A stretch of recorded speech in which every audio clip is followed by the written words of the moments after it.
போட்டுமா next thing பார்த்தீங்கன்னா electric vehicle எதனால பெனிஃபிட்ஸ் டு பெட்ரோல் இன்ஜினுக்கும் டீசல் இன்ஜினுக்கும் சிஎன்ஜினுக்கும் என்ன பெனிஃபிட்ஸ் அப்படின்னு பார்த்தீங்கன்னா நம்ம வண்டி வந்து 160 கிலோமீட்டர்ஸ் ரேஞ்ச் போகும். அதாவது 5 ஹவர்ஸ் சார்ஜ் பண்ணால் 5.5 ஹவர்ஸ் சார்ஜ் பண்ணால் 5.5 ஹவர்ஸ் சார்ஜ் பண்ணால் 160 வரைக்கும் ரேஞ்ச் போகும் உங்களுக்கு.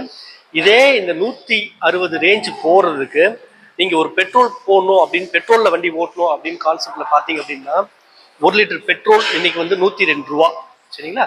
இப்போ 160 ரேஞ்ச் போகணும் அப்படின்னா 6 லிட்டர் பெட்ரோல் அவர் போட்டாகணும்.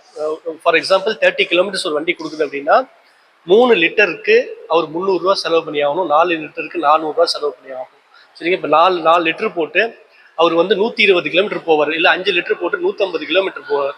ஆனால் நம்மளோட சார்ஜிங் கெப்பாசிட்டி பார்த்தீங்கன்னா 5.5 ஹவர்ஸ் சார்ஜ் பண்ணீங்கன்னா அப்படின்னு சொன்னால் 72 ரூபா மட்டுமே செலவாகும் சார்ஜ்.